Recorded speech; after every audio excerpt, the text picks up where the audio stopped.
হিসেব করতে ভালো লাগবে কেন? টাকা রোজগারের চেষ্টা তো আর করতে হয় না। একদিকে রাশভারী ব্যক্তিত্ব, এদিকে মুখে অনর্গল অশ্লীল কথা। রীতিমতো কাঁচা খিস্তির ক্লাস নিতেন কমল মিত্র ও বিকাশ রায়। প্রথম দিনেই চমক, এ তো যে সে ক্লাস নয়। প্রথম পাঠ শেখাচ্ছেন কমল মিত্র। বাংলা ভাষায় খিস্তি ঠিক কত ধরনের, শুধু খিস্তি না, কাঁচা খিস্তি। জীবনে অনেক অদ্ভুত ঘটনাই ঘটে, কত চরিত্র, কত ওঠানামা, বোঝাপড়া, কত তাদের রহস্য। এমনই হাজারো উপাদান দিয়েই তো জীবন। তবে তারই মাঝে এমন বিশ্বাসঘাতক লুকিয়ে রয়েছে, প্রায়শই ঠকে যেতে হয় সেই ঠাইয়ে। বড় বেশি ভরসা করা হয় বলেই আরও সে পেয়ে বসে।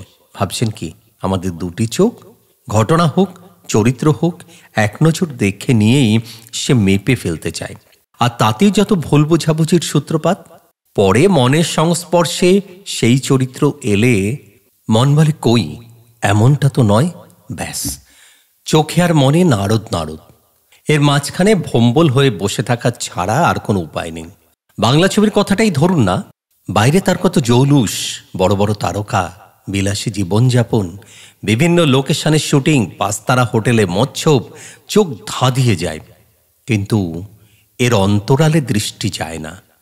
একটি ছবি তৈরি যে কি পরিমাণ খাটুনির কাজ, তা একমাত্র যারা ছবির সঙ্গে জড়িত তারাই বোঝেন।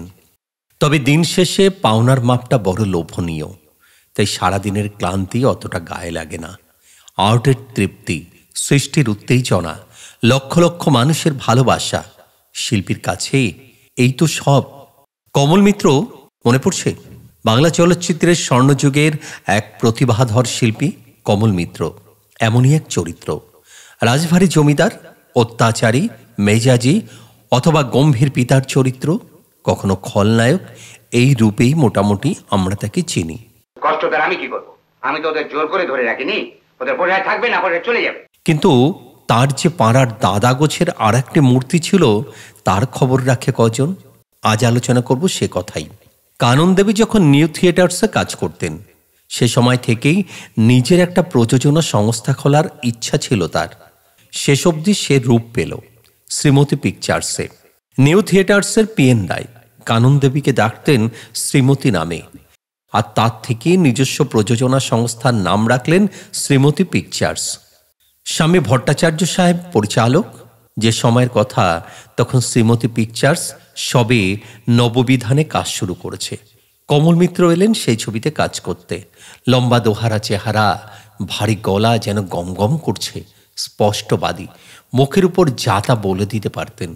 রাস্তায় রাস্তায় না খেয়ে ঘুরে বেড়াচ্ছিল, ডেকে এনে কাজ দিয়েছি, তাই মাথায় চড়ে বসতে চাইছে। আবার স্নেহ করতেন, অমোঘ ব্যক্তিত্ব। আর ছিল তার সময় জ্ঞান। লোকে বলা বলি করত, কমলবাবুকে দেখে ঘড়ি মেলানো যায়। সেটের লোকজনের কাছে কমলদা একটু ভয় মিশ্রিত শ্রদ্ধা ভক্তির পাত্র। সে সময় তরুণ মজুমদার শ্রীমতী পিকচার্সে বিনা বেতনে কাজ করেন, মূলত অবজারভার। কাজ শেখেন বলাও চলে। একেবারে আম টেকনিশিয়ানদের সঙ্গেই তার ওঠা বসা, এটা ওটা টুকরো টাকরা কাজ করে দেন। তার উপরেই ভার পড়ল কমল মিত্রকে ডায়লগ পড়ানোর। এই সুযোগে দুজনের পরিচয় বন্ধুত্বে বদলে গেল। মাত্র কয়েকদিনেই কমলবাবু থেকে কমলদাতে উত্তরণ। একদিন ডেকে বললেন, আরে তুই তো নেহাত দুধু ভাতু টাইপের দেখছি, এই ফিল্ম লাইনে টিকবি কি করে? তোর ভালোর জন্যই তোকে একটু পাকানো দরকার। মাঝে মাঝে আমার কাছে আসবি, ক্লাস নেব। ভালো কথা। একেবারে টেনিদা মার্কা নির্দেশ, ফেলার উপায় নেই। তরুণ মজুমদার মাঝে মাঝে ক্লাস করতে যাওয়া শুরু করলেন। কিন্তু প্রথম দিনেই চমক। এ তো যে সে ক্লাস নয়, প্রথম পাঠ শেখাচ্ছেন কমল মিত্র। বাংলা ভাষায় খিস্তি ঠিক কত ধরনের, শুধু খিস্তি না, কাঁচা খিস্তি। সে সিলেবাসের সামনে পড়ে তরুণ মজুমদার রীতিমতো নাকানি চুবানি অবস্থা। একে অনভ্যস্ত কান, তার উপরে শিক্ষকের আসনে কমল মিত্র, যার মুখ দিয়ে অমন শব্দ বেরোতে পারে তা কল্পনার অতীত। কমলবাবুর অবশ্য সেদিকে ভ্রুক্ষেপ নেই। বাল্মীকির ধৈর্য নিয়ে তিনি ময়দানে নেমেছেন। ছাত্রকে একেবারে শিখিয়ে পড়িয়ে দিয়ে তবেই ছাড়বেন।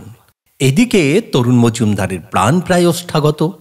বেশিরভাগই আদি রসাত্মকের সঙ্গে নানা রকম যৌন রেফারেন্স। ছাত্র তো ইতস্তত করছে, দেখে বললেন, প্রথমটাই তোর এমনটা হবে যেমন এখন হচ্ছে, পরে দেখবি কত উপকার এতে। আরে পক্সের টিকা দেওয়া হয় পক্স আটকানোর জন্য, সেটা তো লো ডোজে পক্সেরই জাম এই যে তৈরি করে দিচ্ছি তোকে। ফিউচারে এর বলে একটি কাঁচা খিস্তি 7 দিনেই তোর মাথাটি খায়। সত্যিই 7 দিনেই, প্রথম দিনেই লো ডোজেই তরুণ মজুমদারের মাথা ভার। দিলীপ মুখার্জি শচীন মুখার্জির সঙ্গে তখন খুব দোস্তি। কোনো রকমে ক্লাস থেকে সটকে এসে বন্ধুদ্বয়কে বললেন সে কথা। ওরে বাবা, এ তো উল্টো সুরে গায়। দুজনেই লাফিয়ে উঠলেন, তাই নাকি? তাহলে আমরাও তো যাব, এমন ক্লাস মিস করতে আছে।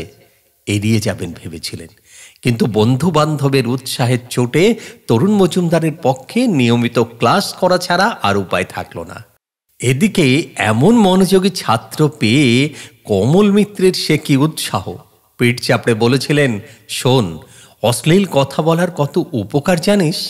পেটের মধ্যে চেপে রাখিস, তাহলে এসব বাজে জিনিসপত্রই ভেতরে জমা হয়ে দিনকে দিন পচে ফুলে আরো পয়জনাস হয়ে উঠবে। তার থেকে মুখ দিয়ে ভুরভুর করে বাইরে বের করে দে, বাতাসে মিশে যাক, দেখবি ভেতরটা ফুরফুরে আর হেলদি লাগে। এমন কবিরাজি ব্যাখ্যা শুনে 3 ছাত্রই রীতিমতো বাক্যহারা। বটেই তো, বেশ একটা নতুন ব্যাপার শেখা গেল। কমলবাবুই না কানিচু বানিয়ে খাওয়াচ্ছিলেন, তার সঙ্গে আবার এসে জুটলেন শ্রীমান বিকাশ রায়। এ ব্যাপারে কমল মিত্রের স্ট্রং সাপোর্টার।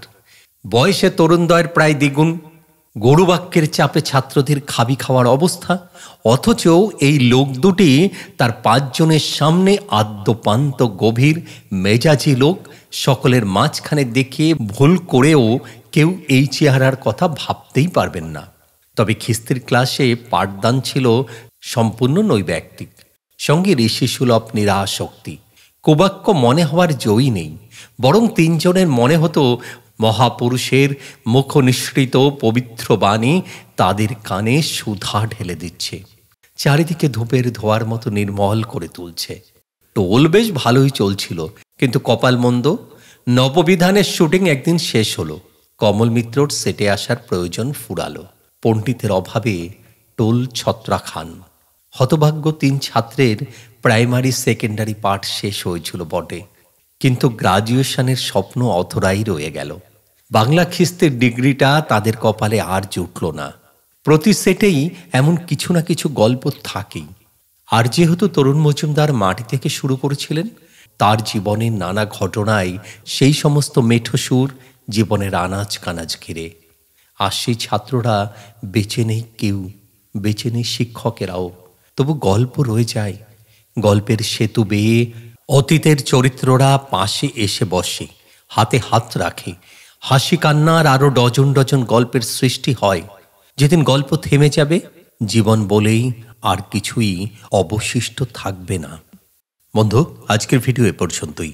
ভিডিওটি যদি আপনাদের ভালো লাগে তাহলে অবশ্যই লাইক, শেয়ার এবং কমেন্ট করবেন। আর এরকম ভিডিও পেতে আমাদের চ্যানেল হ্যাপি সানরাইজ সাবস্ক্রাইব করবেন।